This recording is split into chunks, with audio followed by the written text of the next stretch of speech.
Programang ito ay rated SPG.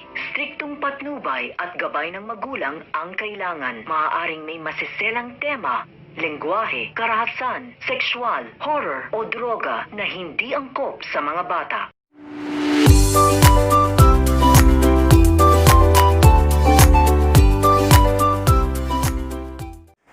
Hello everyone, thank you for tuning into my channel.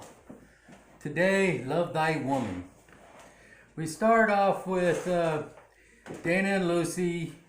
You know about Lucy fainting because she doesn't want to go to jail. So they pick her up. The doctor comes over and says, she's probably had a stroke, which really she didn't. They check her blood pressure and her blood pressure's high. So she's like, oh, thank God my blood pressure's high, or I'd probably be sitting in jail.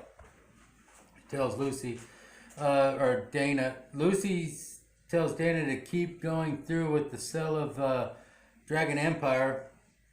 There's one guy that wants to buy it, but he has the hots for Dana, and only way he's gonna buy it is if Dana sleeps with him and becomes his girlfriend or wife. So he calls Dana. Dana answers the phone. It's like, oh, you still interested in buying Dragon Empire? Let's get the deal done. And he's like, well, why don't we go out to dinner tonight?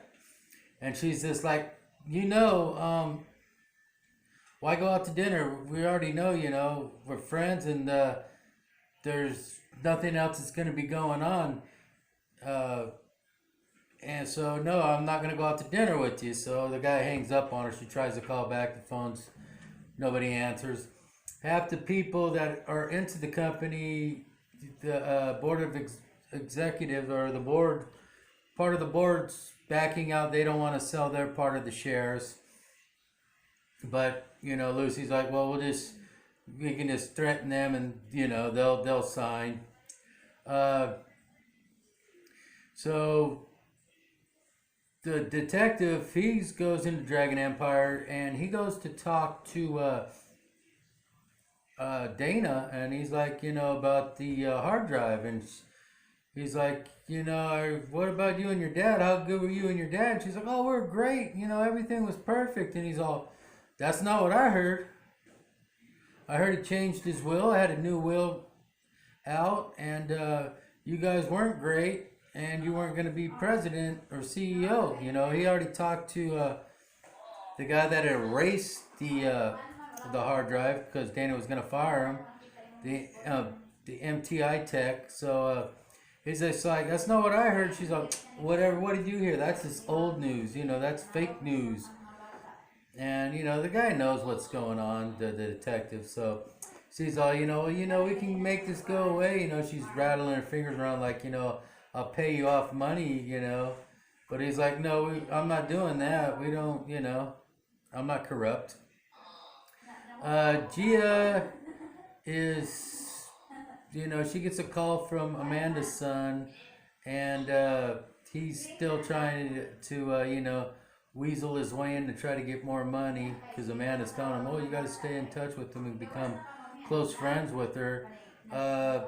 David is talking to Kai, saying, well, if Gia doesn't find a job, she'd come work for us. Come on, she's a good worker, and there's no headaches, no hassles trying to find a job, or people that Dana or Lucy can try to influence to firing her or giving her a bad time. So he's telling her, if she wants, she can come work for me. So that's pretty much what's going on today. Besides, the boss calls Lucy and says he wants a $5 million bonus, for a friending or whatever, for whatever he done. And the boss is telling one of the guys, hey, you need to come over here and clean up. There's Harry's all, I don't know if he's dead or he's all hairy and flies are all landing on him. So I don't know. He says, you got to come over and clean up the mess. There's flies all over him, and he stinks. So I don't know if he's dead or if, they're just holding him captive. We'll find that out tomorrow. I I don't know. This might end this week, but the way it's looking at, it looks like it might drag on even longer. Dana tried to talk to the lawyer that woke up from his coma, and she was told she can't talk to him. The nurse or whatever told him. So let's ride this out and see what's going on. So thank you for tuning in. Please tune in tomorrow. If you haven't subscribed, please subscribe. Salamat po to all my wife's people that are following her. You know, she should be back pretty soon. And thank you for tuning in and watching. And we'll see you tomorrow. Have a great day. Wash your hands, social distances. You know, we're all worried about this coronavirus, so we'll see you tomorrow. Have a good day. Bye-bye.